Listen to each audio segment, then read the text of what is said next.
Back here on Amateur Sports TV with the second ever episode of Coffee with Graeme with your co-host, or your main host, Graham Forsyth. Hope you guys are all well today.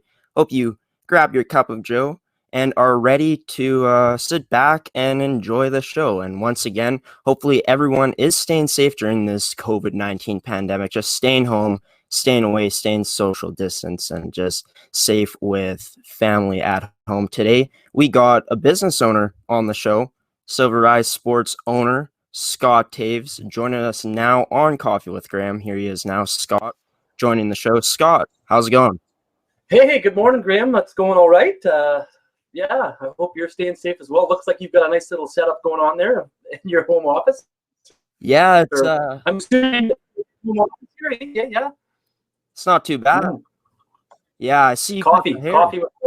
Yeah, absolutely. Well, that's what gets a guy through the days these days, right? So yeah. No, I got the little beard going here. Might cut my hair soon, but we'll see. So we're just gonna get into it here. So Silver Rise Sports, never heard of it before. What is Silver Rise Sports? Silver Rise Sports is it's a two-pronged business approach. We run adult. Well, we started with adult recreational sports like slow pitch and rec hockey, and then about 6-7 years ago, I branched off into sportswear and apparel as well, because it was just a pretty easy marriage. It tied in nicely, right? So yeah, right. So we've been around for over 10 years, so it's been good. Nice, 10 years. So it didn't start off as a clothing company. It started off with like hockey leagues and slow pitch leagues. Yeah. Oddly enough, it actually started off, it's actually probably 11, almost 12 years ago now. It was a small beach volleyball league. And yeah, we don't do that anymore. That kind of fizzled out. But from that, people just started asking me like, hey, would you be interested in maybe running a slow pitch league? We don't have any slow pitch in our area. And so I said, maybe I'll look into it. So I started a slow pitch league, and then the following winter was the same thing. Well, how about hockey? So we started a hockey league. So we went from a rinky-dink 4-team beach volleyball league, or our first year of slow pitch was, I believe, 5 teams, and that's grown into our spring league usually has, well, there's no spring baseball now, but our spring league, has fluctuated between, 14 to 20 teams in spring.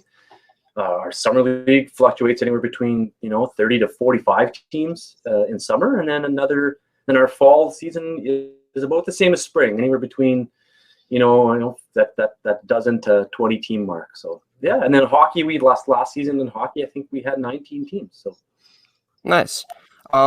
So is the beach volleyball league still going? It is not. No. We kind of one of the biggest issues we had in this region for the longest time was the lack of a really good facility for beach volleyball. And we used to play, I don't even know, a lot of people don't even remember this, but there used to be a place, bar and grill, kind of out in the country called Harry's Bar at Cherry Hill Estate, just kind of close to Quarry Oaks golf course. And they had, I knew the owners there at one point, and they had beach courts just outside the bar. And so we set up, just for them to help draw people there on a weekly basis, I set up a beach volleyball league for them, and oh man, was that fun! It was loads of fun, and but that peaked at about, I think the most we ever had was maybe only a dozen teams, and then it kind of fizzled out. And once I started the slow pitch, that gobbled up everybody's attention. So that was what it's such a wide. First of all, with beach volleyball, don't get me wrong, I love it. It's such a fun sport, but it's only four on a team, right? Right. If you're playing the Coed or it's Toews, right? So it doesn't have quite as widespread of an appeal as if when you have slow pitch, you got 10 players, and the social aspect of it is just so much bigger, right? So right. So starting off with the hockey league here, you guys are in your 10th season now. Well, you guys just finished your 10th season, I guess, with this pandemic. Yeah. It said, I looked on your website, 18 teams now with nearly 300 players. That's awesome. Was there always this many teams competing to start off smaller? started off small. Started off with 6 the first year, and it just kind of grew, right? And it kind of grew out of the sense of like I played. I had the very, very good fortune of playing 10 years of senior men's hockey, and when that kind of fizzled out for me, there's a lot of guys like me that were, at the time, in their mid-30s, and family, kids, different responsibilities, not wanting the grind of senior men's hockey, which I understand, I get it, and it's too bad because senior hockey is so much fun, but eventually you got to cross that threshold back into the real world and make family and work your priority, and not your senior hockey game, right? So, right. And I kind of grew bigger than I kind of intended. What I mean by that is I figured that we'd have a higher draw of players, in that 35 and older category. But as it turns out, like, we have a lot of players that are kind of right out of junior that are just like, okay, I don't need to play senior hockey at all, and they jump on board with our league, and it's been competitive. It's been really good. It's been we tier it. We have, for the playoffs this last year, we had four divisions for playoffs, and the competition's really good. Awesome. So, so you said players coming out of junior. So does that make the league a bit more competitive? It's competitive, yeah. It's especially their top tier. Like, we had what we called our elite division, and like, there's, for all intents, they're all senior A level hockey teams. In that division, right? And we have Steinbach Pistons alumni playing in this division, and guys that used to play senior A, or guys that played, MJHL, or some guys that have had a cup of coffee playing in the Western League, right? So it's good quality hockey. Yeah, and nobody would be bored watching top tier hockey teams play. That's for sure. Yeah, there's no doubt about that. Top tier hockey is always nice to see. Yeah. So the league's based out of Steinbach, correct? Correct. So it's just all teams around from Steinbach? It's the region. It's a regional. Everything we do is regional, right? It's our headquarters is based out of Steinbach, and we play out of several arenas, and so much of it has to do with ice time availability, and why or which rinks we play in. So this last year we played primarily out of Steinbach, Mitchell, and LaBroquerie, and so because we have teams like we're well represented throughout the region. Like, there's probably 3 teams that are primarily based out of St. Anne. There's 3 or 4 teams based on LaBroquerie. There's a handful of guys that are, the Mitchell Steinbach region is so close, and everything's so close, right? You're only, every town is only, a 10 or 12-minute drive away from each other. So it's right. And we're spoiled with that, right? It's not like, if you go to some other rural areas, you have a bit of a further trek to make it from one rink to the next. So we're pretty lucky. It's fairly centralized. So I got a chance to look at you guys on social media, and I saw you suited up in the pads. You play goalie. Am I correct with that? I'm attendee. You got it. Yeah. Awesome. If you had to compare yourself to another tendy, like in the NHL, maybe take some inspiration from one of the NHL goalies, who would you compare yourself to? Oh, that's a good question. I'd be a combination. In my temperament, it would be Ron Hextall. Yeah. Feisty. I guess that was more back in the senior days. Playing style, who I play like? I don't know. That's hard to say. I don't know. Back in the days, back when I was younger, when I had flexibility and I could move, I would say I was probably like a hybrid between a Marc-Andre Fleury and a Hasek, where I relied on flexibility and reflexes. And now I try hard to try and model myself after more of a Connor Hellebuck, where it's a bit more of a calculated and well thought out, because I just can't move like I once did. I'm too old. I mean, Connor Hellebuck's still pretty good, right? I mean, he's one of the best goalies in the league, but yeah, that's awesome. Just, yeah. yeah, he's efficient, right? He doesn't flail around, and that's just it's easier on the body. Let's just say playing that way is a lot easier on the joints. So right. How many new teams do you see enter the league on a yearly basis? There always seems to be, and this holds true for kind of for all sports, for both slow pitch and for hockey. We see often teams get recycled. What I mean by that is, if we had 18 teams this year, we'll see anywhere between 2 to 4 teams drop out, and then another, like, they'll reprise themselves. Like maybe maybe there's 5 guys in the team that were like, you know what, I really enjoyed playing, but I've got 5 other buddies I'd like to play with this year. So they start their own teams. So you'll see teams kind of disband and then rise up as 2 different entities the next season, right? So we usually stay. The numbers are consistent. We usually stay in that 16 to 18 team range, but the team names and the rosters change a little bit. That's all. Nice. If I wanted to register a team, how easy would that be to register a team? Well, specifically for slow pitch, there's nothing easy about signing up for it this year because we've just frankly have no idea when or if we're going to be able to play, right? So typically what we do, let's go with hockey then, just for ease of that hopefully happening. Typically what we would do is we would launch registration information on our website in August, and then it's a full team entry, right? We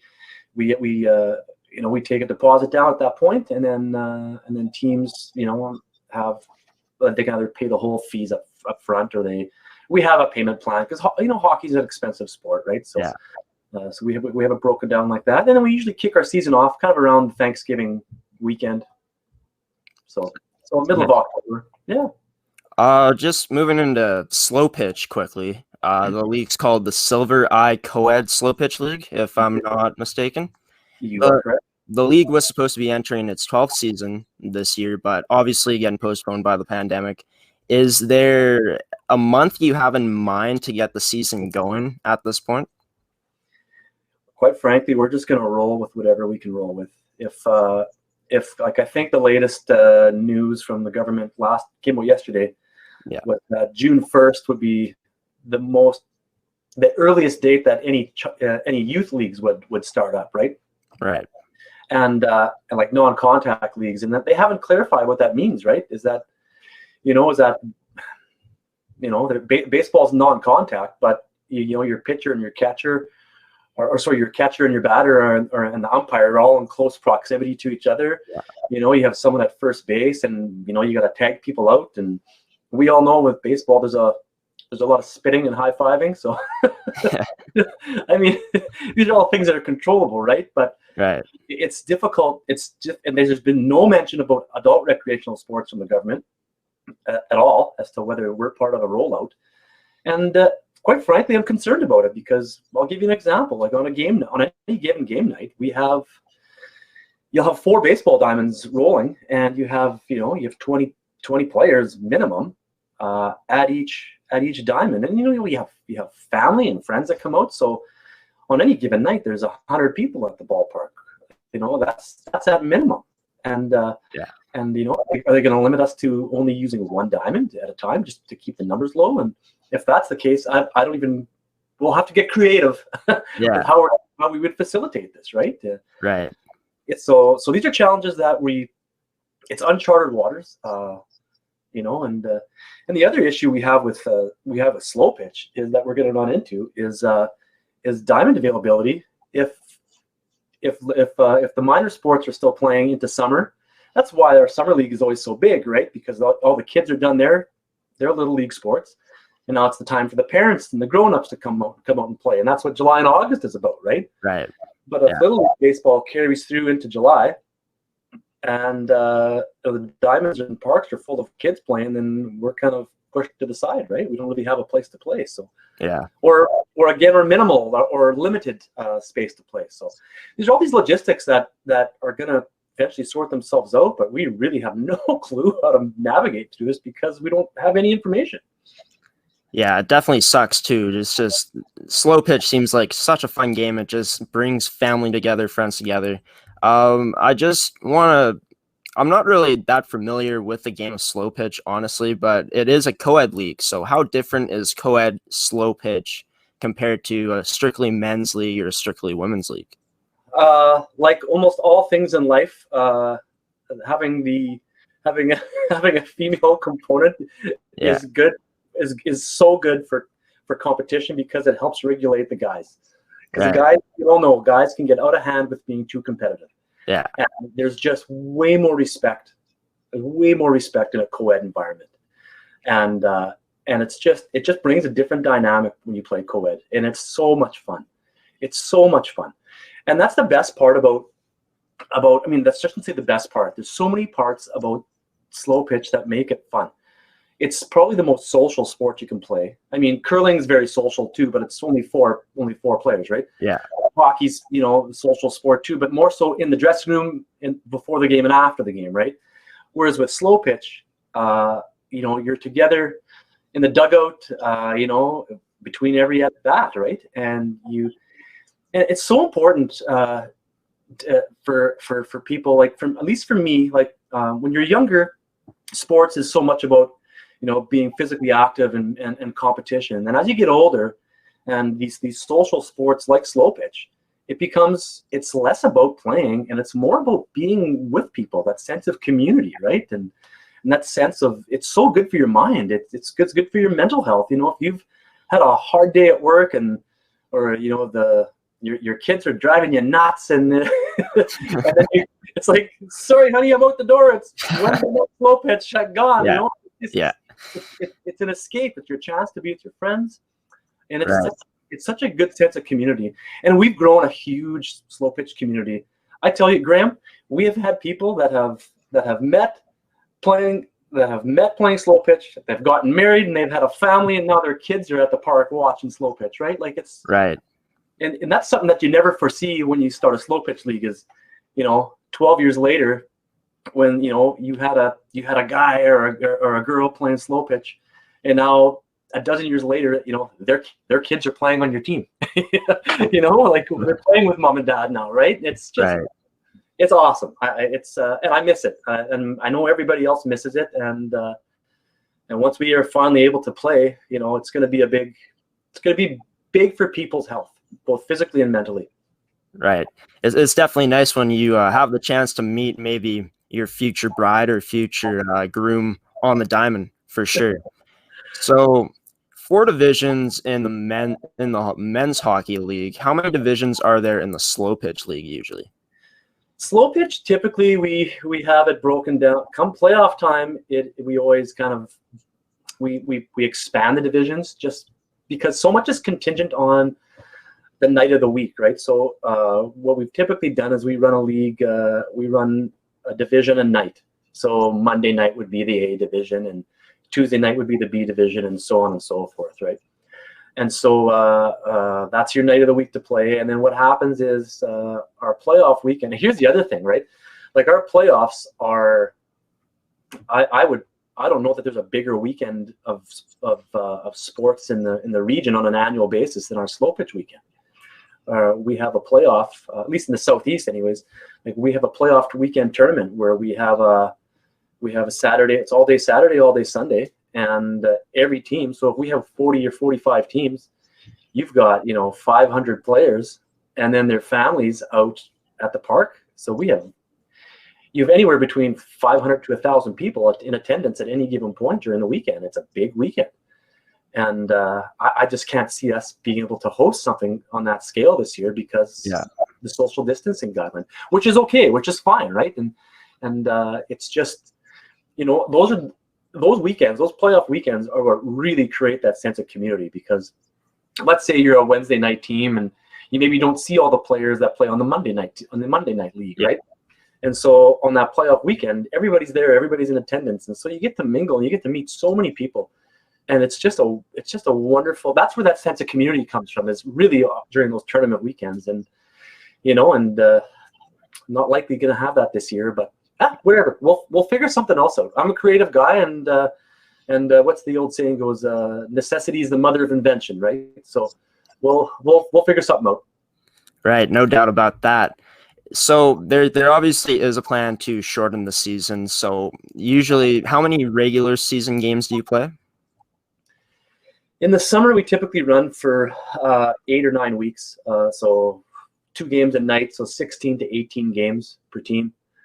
And then, and then your playoff weekend, you're guaranteed 3 games. So yeah, it's a good league. It's a good season. So are you looking to cut that down to maybe like 9 games in a season? Yeah, we'll just adapt to whatever rolls out. We'll just make it. And that's the other thing. Like I have no clue really. I get the sense that people are eager to play, but who knows what kind of like it's just going to look different, right? High-fiving you after a home run, like you're probably not going to see that anymore, right? You're not going to see that camaraderie, that close contact celebration with your teammates. So it's gonna look different for sure, right? And I don't know how many people are going to be fearful of wanting to participate because they're going to be in a crowd, right? Like this has created such anxiety for us as a society, and we have no clue what it's going to look like. But we're going to have to change the way we do things, right? Like, I've never thought in my life of having to disinfect a baseball bat. But those are things you have to think of. Definitely doesn't cross your mind before this pandemic resulted. And yeah, it sucks that you probably won't get those high fives. Kind of the aspect of flow pitch that makes it so fun, it seems like, is the social aspect of it. And just, it seems like it's going to be taken away a bit. I want to move back into hockey. There's 4 divisions in that, in the hockey league. Elite, Div 1, Div 2, Div 3. How do teams get placed in certain divisions? Well, if it's your first year in the league, you basically pick your division. And I always just ask that people be reasonable in assessing their team's skill set, right? And because I have a good sense as to what, being regional, you often know a lot of the players anyways, so you kind of get a good sense. But what we'll do is throughout the season, if a team is said, okay, no, we should be in Division 3, and then halfway through the league they've gone 10-0, we will often promote and relegate throughout the season. Just to bandy about the skill set. The only one we don't do that with is the Elite Division. When you play in the Elite Division, you stay there. So the whole intent of that division is for teams that are really skilled and really competitive to construct your team accordingly, right? Like if you've got some really strong players, we don't want you in the second tier or the third tier. We don't want teams to get beat 13-0 every night, right? That's not fun for anyone. So we want that division to be geared towards, basically senior hockey light, so to speak, right? It's just not quite, no hitting, no contact, right? It's recreational, but we want that skill set to really should be showcased in that top division. So in the remaining divisions, then yes, we will have promotions and relegations throughout the season just to try and keep the parity. Nice. Is there, like, obviously you guys don't get to play playoffs this year. I'm assuming you guys did finish the regular season. But if the league does come back at some point, is there plans in place to finish this season or just move on to the next season? You know what, Graham? We actually lucked out. We got to finish our playoffs. I hit the scramble mode. It was a crazy week. We were about halfway through all our playoff rounds, our series, and then I remember it vividly. I was personally playing in a game on the day that the NBA canceled their, remember how crazy that was? Yeah, that was pretty crazy. Was it the Utah Jazz and whoever was supposed to be playing, and they just stopped the game they stopped. Yeah. And so I was working late at the office that night, and I had a game in Steinbach, and I get to the rink, and I'm sitting with my teammates. I'm like, this is crazy, eh? And I'm like, yeah, what's next? NHL will be next, right? So sure enough, next day the NHL cancels. Yeah. So I quickly called. I got on the phone with the rinks in our area, and they were all scrambling to, well, what are we going to do, right? And then, sure enough, Hockey Manitoba pulls the pin on everything, right? It's over. Hockey's over. Yeah. But Steinbach Arena had decided to stay open that last weekend. They just, because it was such short notice. Like all the hockey was over, but the rink was still open. Yeah. LaBrokery and Mitchell's rinks were closed. They shut down. But Steinbach was open. So what we did is I quickly revamped the playoff schedule, and we played games. We got 2 playoff games in on Friday night, and then we had 5 consecutive games played on Sunday afternoon in Steinbach, and we finished. We just condensed we just made it into, instead of it being a best of 3 series, everything was a single game elimination format, right? Like it was just like college hockey, right? So yeah, we scrambled, and that was it. That was Sunday. Monday, everything was shut down, and then that's when the government declared the state of emergency, and and then it impacted. That's when businesses started to have to shut down, right? Was that next week? So we were the last hockey to be played. So it was good. I was really happy that people were able to at least get that in, and be able to hang on to that for the last 2 months. Right. Well, that's awesome. You guys got to finish the season. I didn't realize that. Anyways, Scott, we're just going to head to our commercial break here, our only commercial break of the show. We'll be right back. But first, we're going to hear from our lovely sponsors. So, Scott, stay with us. Thank you.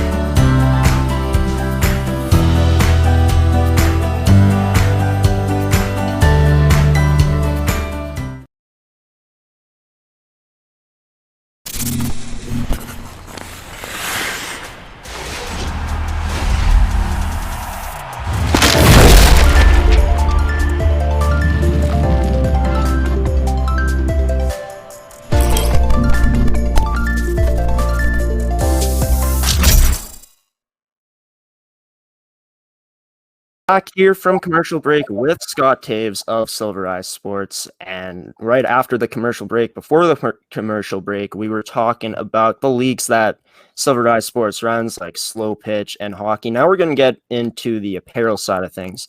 So I just want to ask, do you have any background in business before you started this clothing brand? Oddly enough, close to 25 years in the automotive industry in both parts and service, and quite frankly, just got sick of the industry, just got tired of the industry, and needed a change, needed something fresh, and I had wanted to do this, like the clothing side of things, probably when I was about 25, 26 years old. I really wanted to get into it, and into the sports apparel and jersey industry, and I kind of talked it over with my dad and kicked some tires for some advice, and he just said, well, you got a good job, you're doing good, and why upset the apple cart, so to speak, right? So right. I kind of just abandoned it. I didn't think of it, and then I kind of got into it once the sports leagues were rolling. I have a family member. I have a cousin out in Calgary that's in the sports or the apparel industry as well, and so I picked his brain, and he's the one who really actually steered me down the path of like, all right, if you're gonna do this, this is kind of the direction you're gonna need to take. So, and I just went for it. I just took a.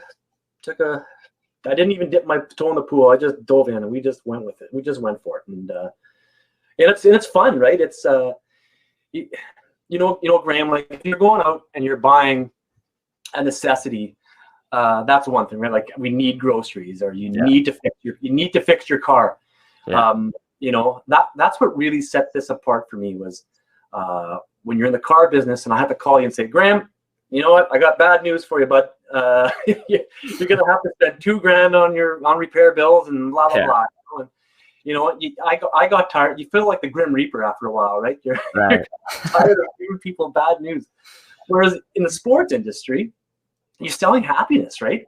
On all levels, right? So, little Johnny can't wait for his new ball cap or his, sweater with his number on it. And it's just, it's a happier, don't get me wrong. It's like any industry, you have your hurdles, right? You have your issues, but overall, it just, at least for me, like I love what I do, and it's so much fun to be able to, and you get your set of beer league jerseys for your hockey team, and you open up the box and the guys look in and they're just like, oh man, these look great, and you're just selling, you're selling that you're selling a want, not a need, right? And it's so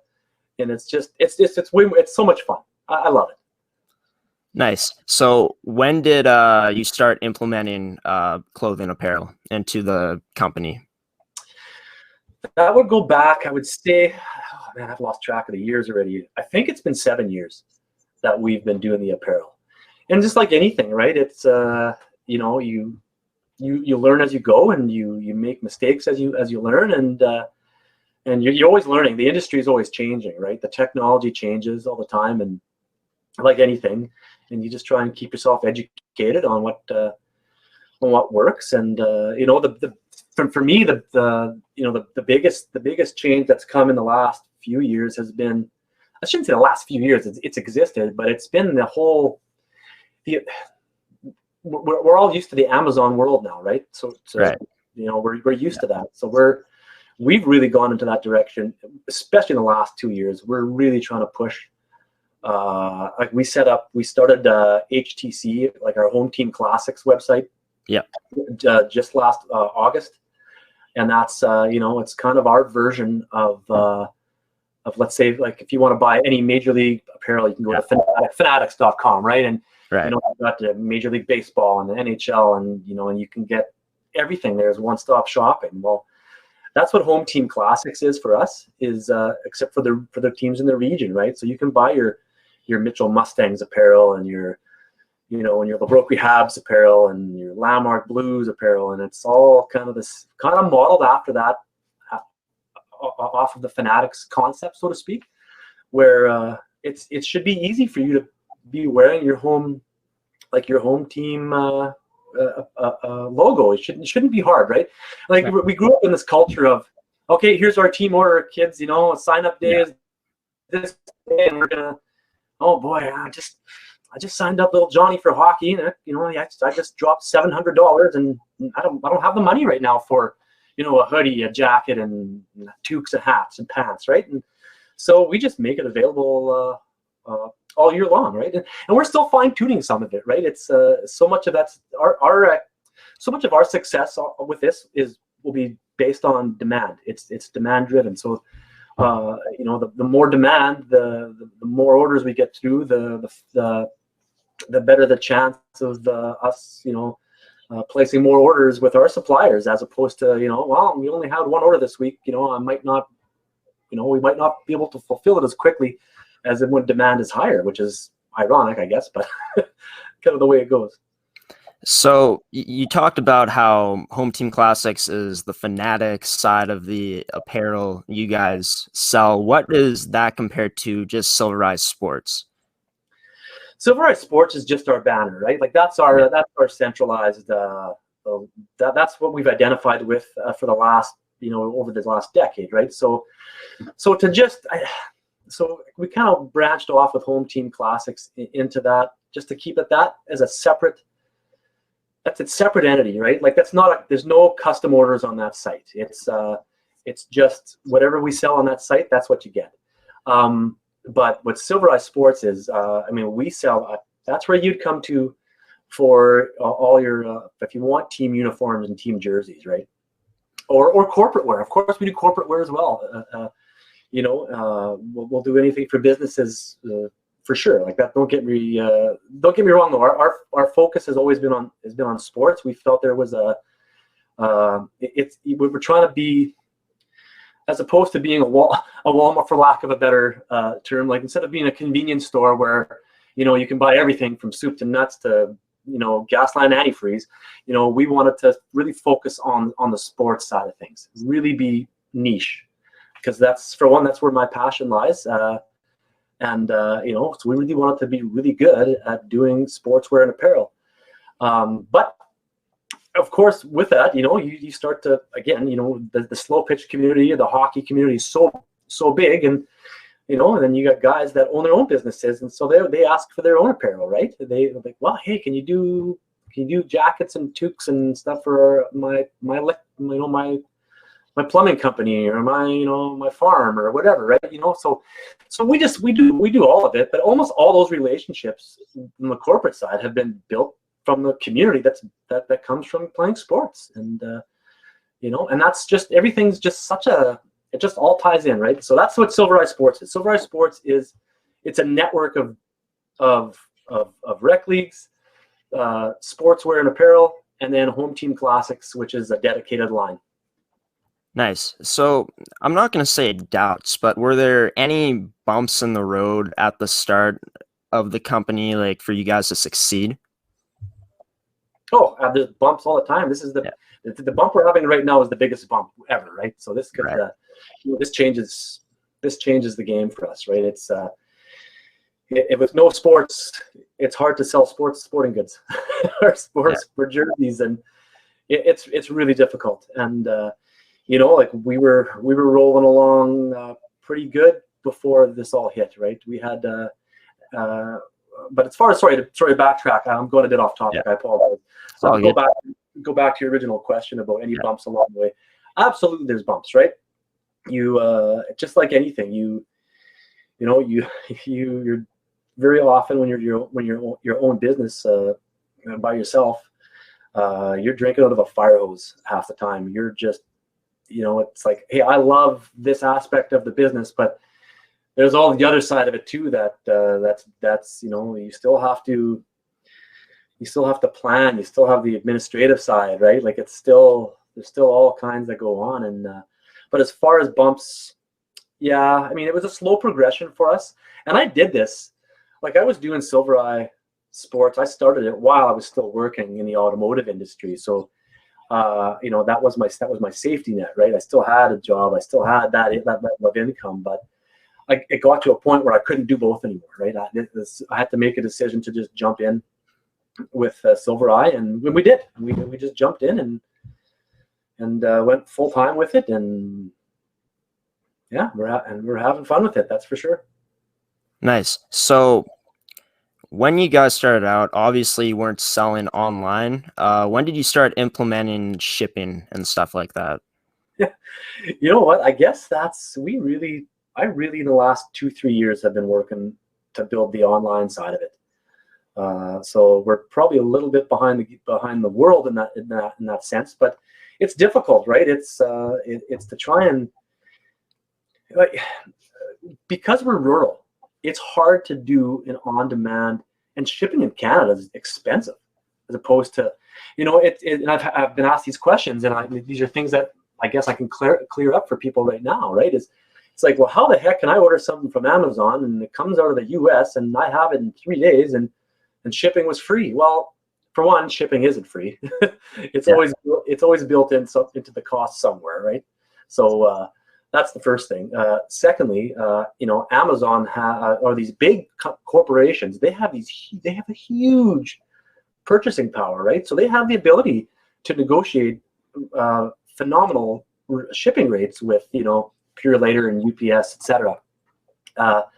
Whereas if Graeme, if you're ordering a hoodie for your team and you want to ship it, well, shipping is going to be it's going to be minimum $15 to ship something. That's the cost, right? And so like a lot of online businesses, like we'll try and reach a threshold of, if you purchase up to $150 worth of stuff, we'll absorb the shipping, right? It works for us on that level at that point, right? But if you're just buying a t-shirt, that's why t-shirts cost $25 or $30 and shipping's free when you buy on a different online platform, right? No, the shirt's not, you're paying for shipping, not the shirt.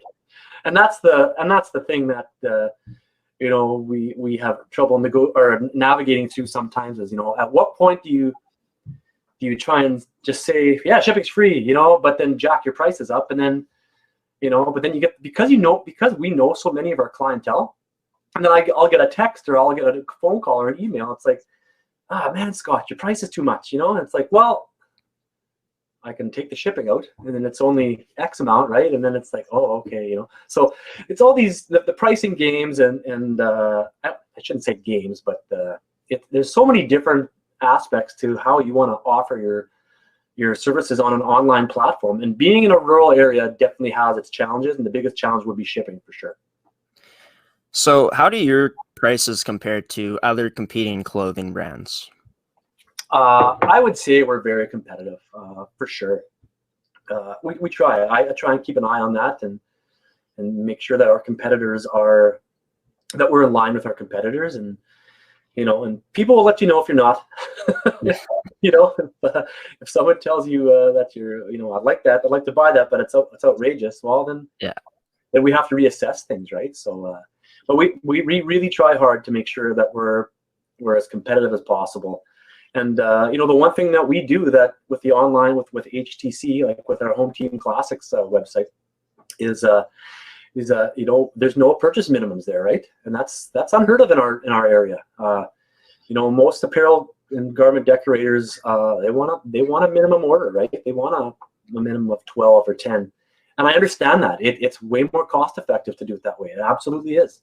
And bulk orders are better, for no questions. But no, if you're a parent and you want to have a garment, or you want to buy a garment for your child, you should just be able to buy it. You shouldn't have to wait. Again, you shouldn't have to wait for apparel night at the arena right after 10 minutes after you just spent a ton of money for registration. So that's where we really try and set ourselves apart, is to, like I said, offer a product line for teams in the regions without there being any deadlines on when and how many you need to buy. So Scott, would you say being the local business that you are, would you say that makes Silverized Sports different than other brands? I like to think so. I'd like to think so. I mean, so much of it's built on, again, relationships with people that you've had for years, or new relationships that are built. Because we're small, because we're local, we have that ability to, to connect differently than if we're just a brand. Like, put it to you this way: the Home Team Classics can exist as it is. We can expand this to all different regions of the country, right? The concept can work for anywhere. But what makes it thrive is that I have to go to the arena the next week and see you wearing something that I've created for you, right? Or that we've told you. There's a responsibility that goes with that, right? I want you to be happy, right? I don't, whereas if you order something off of the True North Sports or NHL.com website and they ship you a T-shirt and you don't like it, well, who cares? The NHL doesn't care, right? They just want you to buy their stuff. Whereas for us, we care, right? Especially when it comes to outfitting teams with their uniforms, right? Like that's a purchase. So if you're, we just did a really big rebrand for Mitchell Minor Hockey last year, and they did, their whole association bought a brand new set of uniforms, and that was a labor of love. That went, oh my goodness, that's also my home association. I grew up there, so that was really important for me. And I was really, really fortunate to have the opportunity to be part of that design process, and come up with different logo ideas and concepts for their new look, right? And we did, and we feel like we hit it out of the park, and they're so happy with what they got, and we're proud of that, right? That pride carries on into the next town you go play in, right? So when you go play against St. Adolphe as a Mitchell Mustang, and they look at you and go, "Oh, wow, those are some sweet threads you guys have there," and that in itself is advertising, right? And that word of mouth is hopefully worth a lot, where they can now come to you and say, "You know what? Where did you guys get those jerseys done?" "Well, Scott from Silver, I did it." "Okay, right on. Let's give him a show. Let's give him a try next time we need them." Because let's face it, jerseys are a once a decade purchase usually for an association. You need to get 7 to 10 years out of them, and so you want to not mess up the design. You want to make sure it's something you're going to be proud of for a long time. And so, again, if you're ordering, you can order a set of jerseys off of a website, and they can come from Korea or China or the US or some other region, and you might be able to get a nice price on them, but they don't care. They don't care about how they turn out. They don't care because they don't have to see you at the rink the next weekend. Yeah. I do. And that's what sets us apart, is that we really care about what kind of product we put out, and we care about how your kid looks in it, and how your beer league team looks in it. Because if I've got to play against you next week and we did your jerseys and we didn't do a good job, then I'll see it and I'll know about it and I'll fix it. So so that's kind of that's how I feel about this stuff. Well, I do got to say, Scott, I did take a look at your website and I did take a look at social media. And I got to say, those threads do look pretty sweet. I'd be rocking a Silver Eye Sports jersey too. By the way, guys, I got the ticker rolling down there. If you guys want to purchase any Silver Eye Sports apparel, visit their website at sesn.ca and you can look at all their merch they got on there. Anyways, moving into how your business has been affected during the pandemic. We've been kind of talking about it, but I just want to dive into it here. What's been more affected during this pandemic? Has it been the Home Team Classic side of things or the Silver Eye Sports side of things? The Silver Eye Sports side of things for sure has really taken a big hit. It's taken a toll. Like I said, like normally at this time, like this coming weekend was supposed to be our opening weekend for our slow pitch league. Right. So, and the ripple effect on this is just, it's so far reaching, like it's micro and macro. Right. So, directly for us as a business, it affects I can't pay staff. There's no umpires getting paid for playing games. People aren't buying team uniforms if there's no team. Right, there's no sport to play, so it impacts our jersey sales big time. Because at this point, by this point in the year, we'll have pumped out a bunch of uniforms and apparel for not just slow pitch teams, but for little league teams as well. Right. So for us, that's the big impact. Right, is that those direct sales they don't exist anymore. But you think about the far-reaching ramifications that it has, right? So slow pitch is a social sport. Okay, so now, and most of the time our games start, 6:30 or 7 o'clock in the evening. Well, a lot of the time people are just leaving work and coming straight to the ball diamond, right? Well, they'll pull into their favorite drive-through and they'll buy a burger or whatever, a sub or whatever, before they quickly get something in their bellies before they get to the ball diamonds, right? So those purchases aren't happening. People aren't spending nearly as much money on gas. They're not going out afterwards to their favorite local pub for wings and beer. It's like, so the economic impact that sports helps sustain is big, right? And it's just those are the things that are really like that's kind of the big picture of what's the economics of even something as simple as recreational sports, right? There's so much economic drivers that go with it. The HTC, the Home Team Classics, well, I mean, we've had to be a little bit agile with that site in terms, what I mean by that is we've started to add an essentials section, right? So we've been selling some, and we haven't completely built that up yet, but we've added an essentials section where we're making a product line for the frontline workers, right? It's something for them to buy and to enjoy. So we've had our nurses. We've added a nurses section, and that's been successful. Like we've had a lot of nurses in our area that have been going on the site and buying up sweaters. Let's say emergency room and ER nurse on the front and back, and we're just trying to adjust and shift with what's coming our way, right? It's again, it's difficult. So from that standpoint, that's been heavily affected too. Make no mistake. You're not buying hoodies and T-shirts for your baseball team when there's no baseball to go to. It's just the way it is. So that's awesome. You guys have been able to kind of adapt, manage, adding an essential section to your website.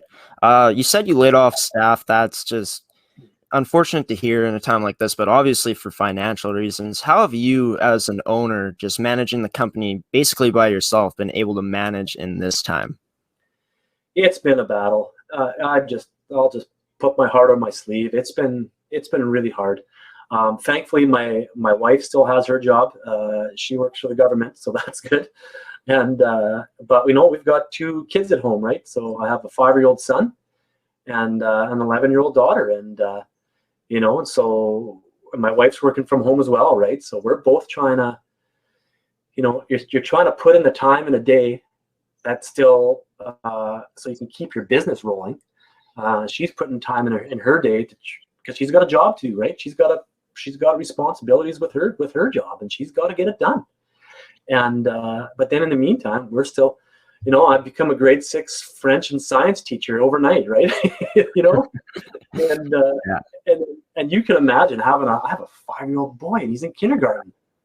Well, holy crow, you try and keep a guy like that occupied all day long, and he just wants to run and play, and it's great to have this time with my children, for sure. That's not the issue at all. The issue is how to manage your time, right? They're just it's funny, like you people. And I've had some customers email me and say, well, you must, it must be slow for you right now. You must have a lot of time on your hands. I have less time in my hands now than I did before. It's a challenge. Like you think about it, right? I was used to putting in a 9 to 10 hour, 12-hour day when we were really busy with our sports, right? But it's uninterrupted time, right? You're at your, I'm at the office, I'm working, right? And but now that time has been divvied up with trying to make sure my wife has enough time to get her job done, teaching both kids 3 or 4 hours a day at school, and then trying to squeeze in enough time to do my own job. The math doesn't work. It just doesn't add up. So it's a massive challenge. Yeah, and it's crazy, right? Like when you think about it, you're at work, you got all that uninterrupted time, but when you're working from home, it's just you got all these other distractions, interruptions, like taking care of kids, just doing other things. Just last question before I let you go here. As a business owner in time like this, there are really no positives at all, I can imagine. But you think there's a way to kind of look at things a different way and turn the negatives into a positive some way? 100%. There is an opportunity that hides in everything. You can. I haven't figured that out yet, but that's for sure. Something's going to happen out of this that's going to cause me to think differently and cause other businesses to think differently. And as consumers, as people that are going to buy our products, they're going to think differently about how they spend their money, right? Like, but there's going to be a way. Like I said, I don't know what it is yet, but there's going to be an opportunity here, and maybe the opportunity is how do we come up with ways to engage people in a sports world, right? People love sports, and it's so good for everybody's mind and for their health. So we may need to readjust how we roll out these things, our sports programs, like with hockey next year, just for example. What are the social distancing requirements going to be in winter? We really don't know. That might mean instead of a traditional 5-on-5 hockey league, we might be doing 3-on-3, right?